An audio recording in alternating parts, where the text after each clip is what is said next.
Hello, long time no see. Today I'm going to talk through basically my favorites and least favorite reads of 2020. I'll start the video off by saying I have had probably my best reading year in my 27 years on this lovely planet. I have read the most, both in quality and quantity. My goal ultimately is to get to 160 books. My goal starting out this year was 140. Last year I had read just 110 and I have passed that. I am creeping up on 160, but I also don't like to do a bunch of small books to add to my number. I want it to be books that I'm really enjoying. So more of that to come. I'm currently filming a vlog. So I will say for this year, I definitely have read the best books, probably in years. I have also been so supremely disappointed by some, but I will say for 2020, you got to take the wins where you can. The good far outweighed the bad. As I have a big stack of great books and then just a few not so great books that I'm gonna... Should I end the video with good or with bad? I'm gonna end the video with bad, just because that feels very reflective of 2020, to be honest. Also, I got this sweater for Black Friday. They had really great deals going on at Glossier. If you don't know, it's my absolute favorite makeup brand. Their Boy Brow Undefeated concealer is fantastic. It's very skin-like. You can rub, absolutely nothing comes off. And I'm also wearing their new, I think it's Babe, their vinyl lip. So if you were wondering, that's where it's from. Without further ado, I'm going to talk through some of my favorite reads that I had this year. I think first and foremost, I have to start off by saying The Way of Kings. I discovered fantasy this year. I have fallen head over heels for fantasy this year, and I owe a lot of that love to Brandon Sanderson. Brandon Sanderson has basically become a staple of my channel. If you knew me in 2019 or even 2018, I didn't read any fantasy. I did not enjoy it. Most fantasy I had delved into was heavily in the male gaze. A lot of the female characters I thought were caricature-like, and I just wasn't super into that. And then I found Sanderson, and I found Samantha Shannon, who's back here somewhere. I found the Poppy Wars. I found basically what I was looking for. I didn't know where to look or where to start, and I wouldn't recommend starting with The Way of Kings. It's heavy, it's dense, it's a lot of world building.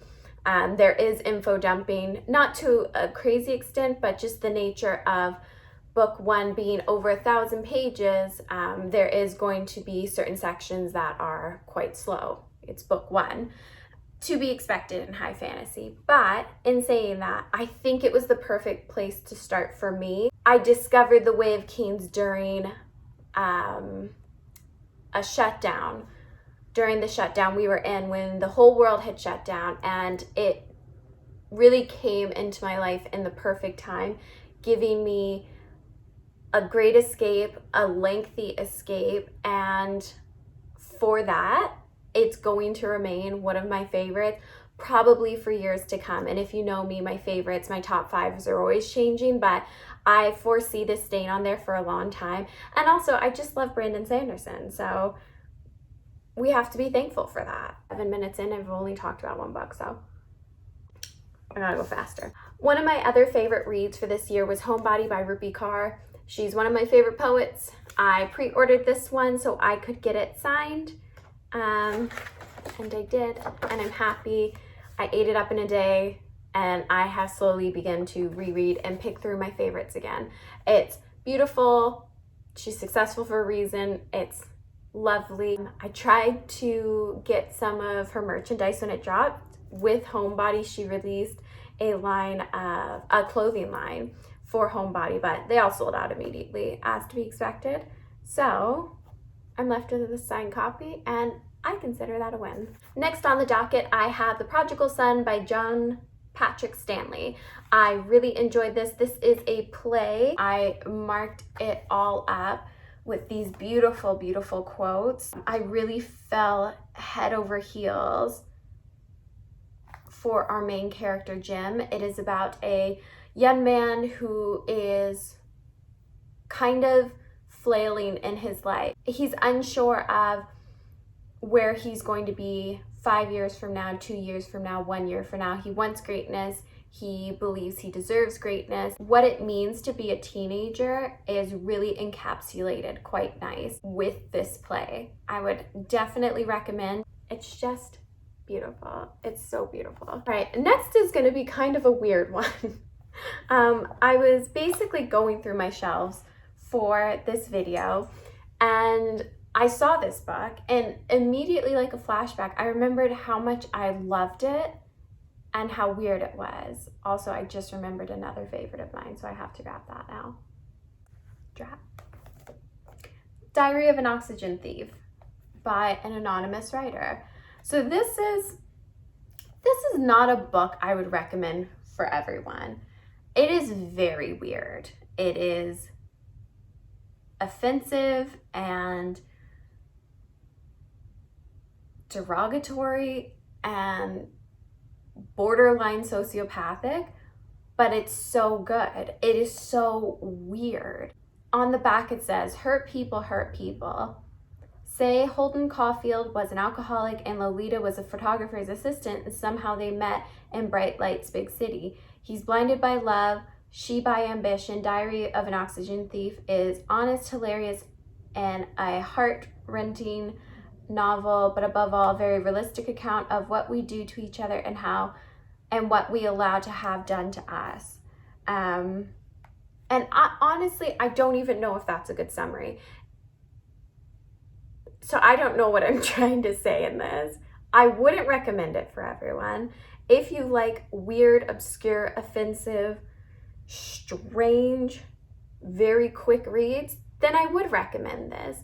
If you are a type of person that doesn't have to like your protagonist, if you can be fascinated just by the audacity of your protagonist, then I think you will really enjoy this.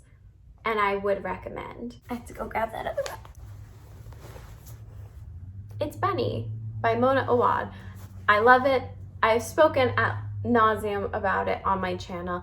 We follow a young woman. It is as she is in a writing program in college, and within her writing program there is a group of sorority-like girls that call each other Bunny, and she's simultaneously disgusted and enamored with said group, and it is just from there. I can't explain it without spoiling it, but I will say it is kind of like a cult horror, body horror, kind of. It's very strange. If you like A.S. Keen, I would say this would kind of be up your alley. Not as in it's anything like A.S. Keen has written, but it's just bizarre. If you like bizarre, God, I cannot recommend this one enough. Next, we're going to time travel all the way back to January when I read The Bear and the Nightingale.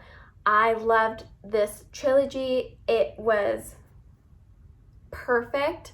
It was so sweet. It reminded me of the sort of pinnacle fairy tale, Russian-inspired winter sort of folklore you could dive into.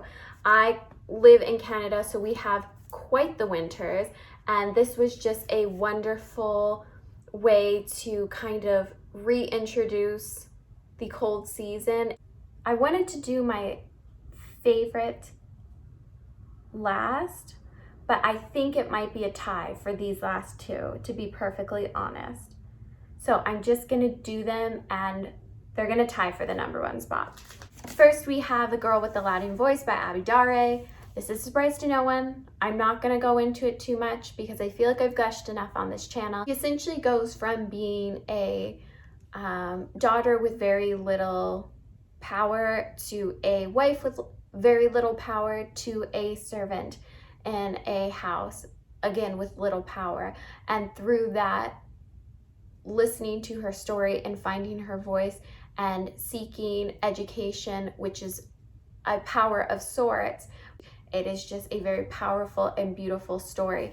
It is certainly a debut from this author, and it does read like a debut. There are bits and pieces that I could nitpick if I wanted to, but all in all, it is a more important story than what nitpicking should allow. So I would 10 out of 10 recommend, and this is tying our next series for the #1 impactful and beautiful book I've read this year.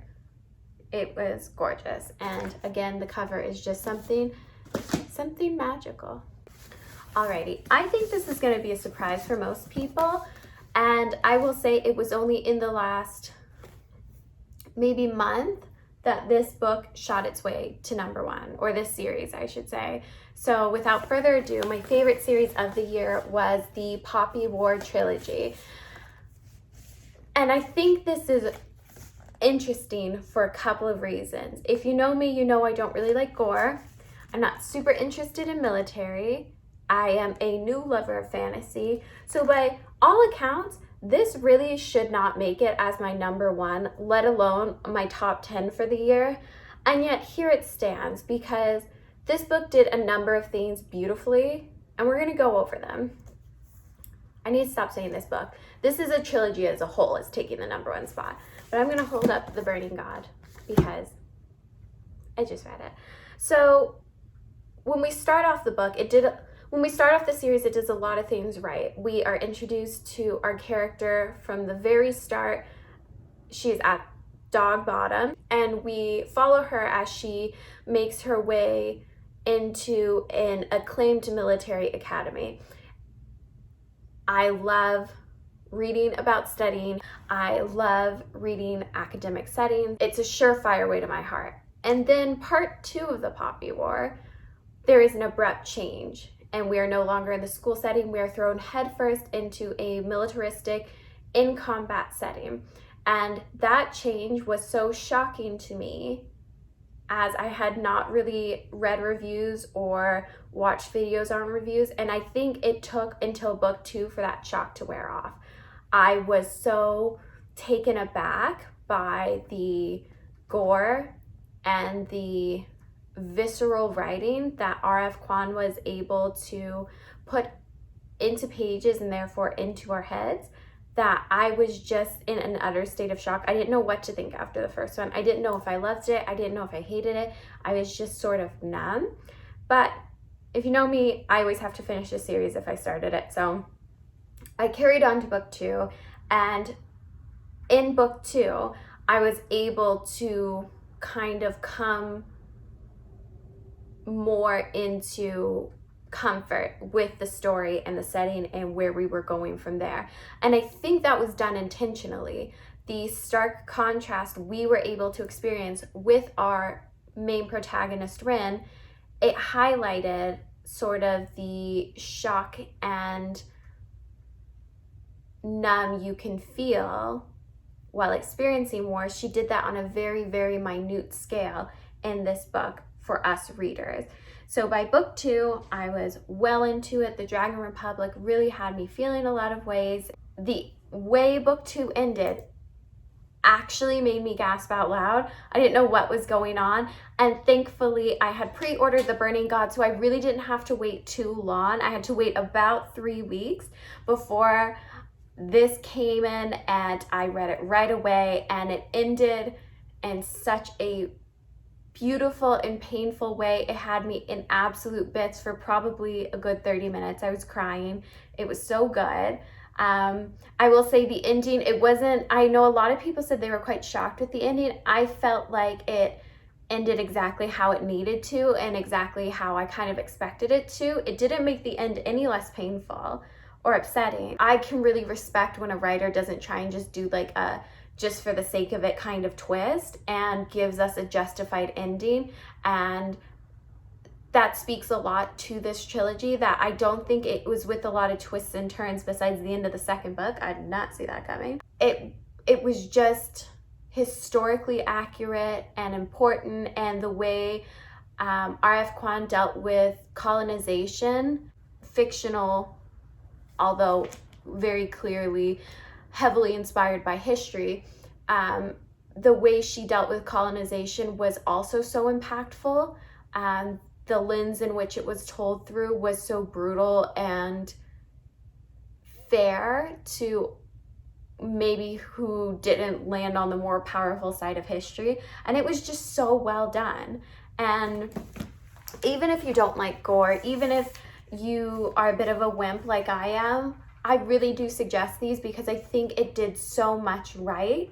And I really look forward to a reread. I'm probably going to do a reread sometime next year, maybe during an Asian readathon, but it was just so wonderful. And the fact that this isn't, it's my new favorite genre, but the fact that I don't like militaristic settings, the fact that I don't like brutalities in my story, and the fact that I am a wimp and it still made it as the #1 spot should really speak to just how wonderful this trilogy is. Now we're gonna go through just 3 books that it is the worst books I've read this year, but in saying that, I had a really great year, and a lot of these were just like kind of a disappointment. That's what I should say. It should be my best and my most disappointing reads, because none of them were terrible.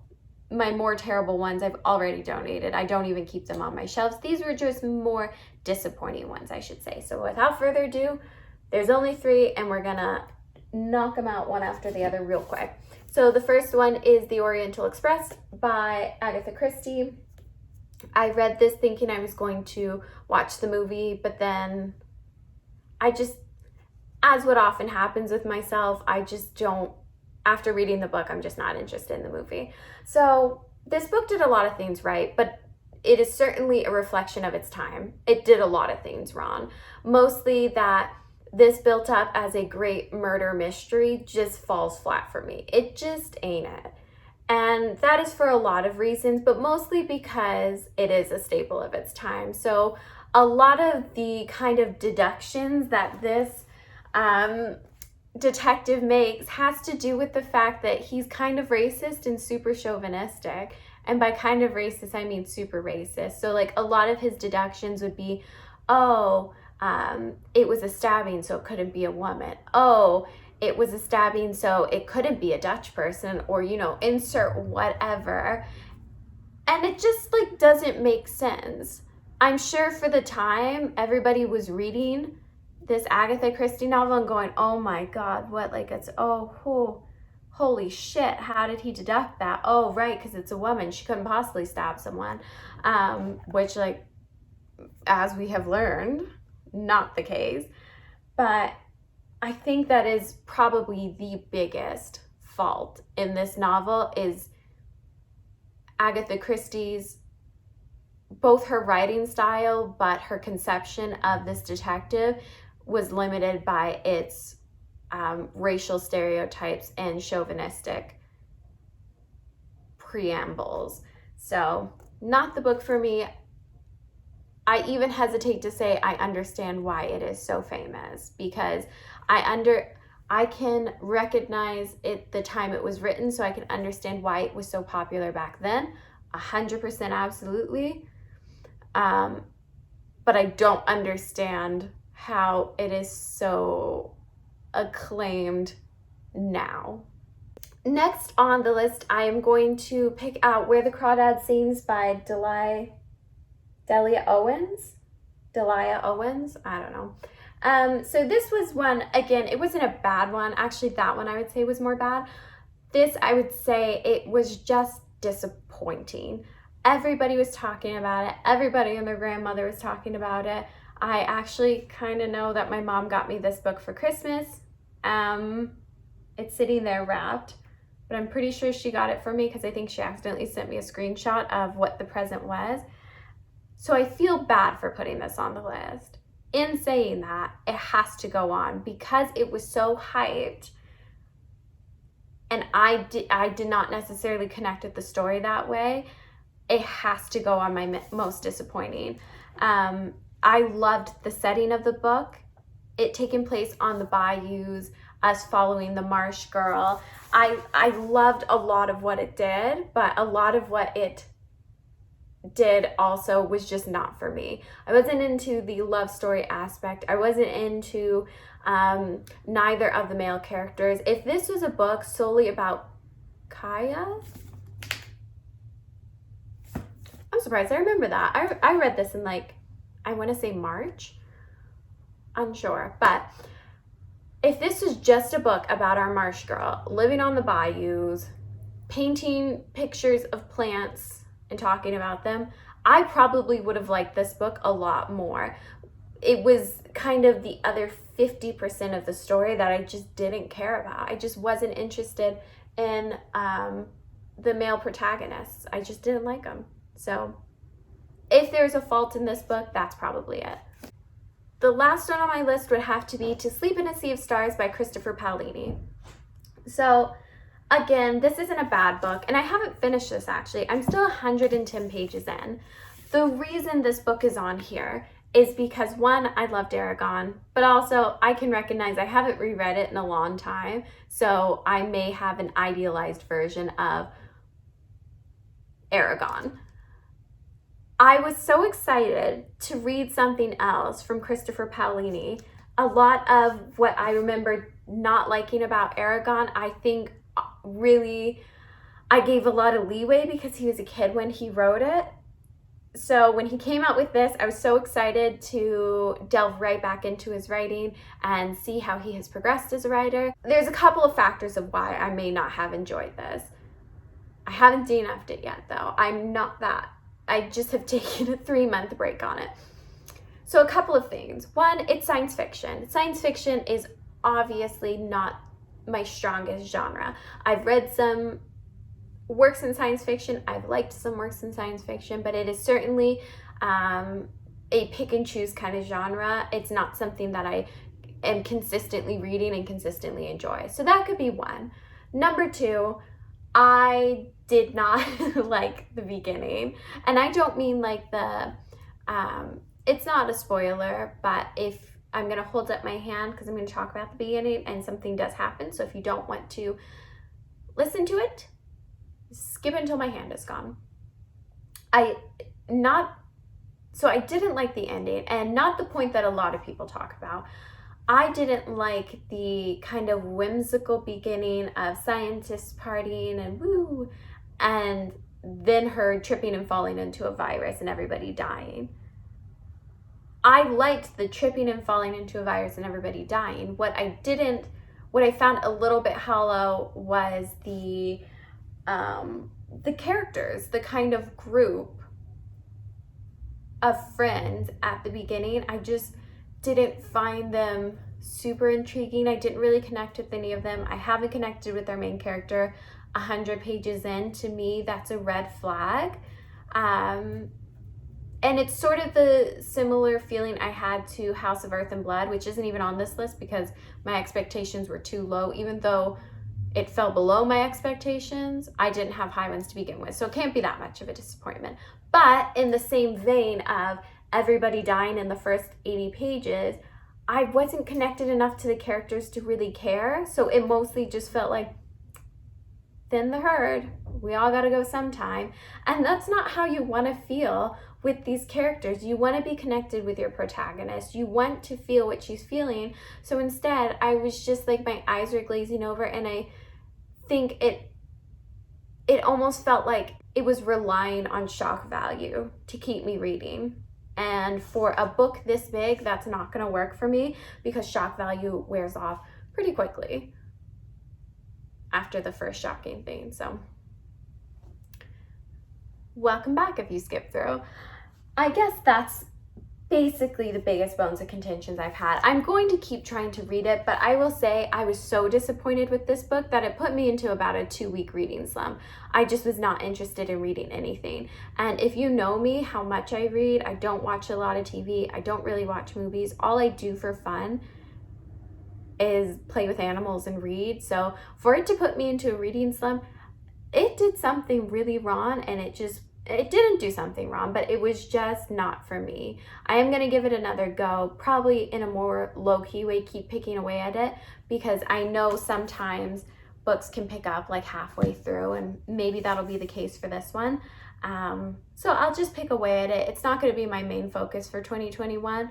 If I get to it, great. If I pick it up sometimes, good, but that's about the attitude I'll be going in to this book for 2021 with. So that is about it. Thank you so much for watching. Sorry for the long absence. My work is absolutely crazy at the moment, and in the new year it should calm down just a little bit, but it was so fun being able to talk to you guys again. I would love to hear your favorites and least favorites for this year. Tell me what you loved, tell me what you didn't love, and I will see you in my next video. Have a great week and or weekend.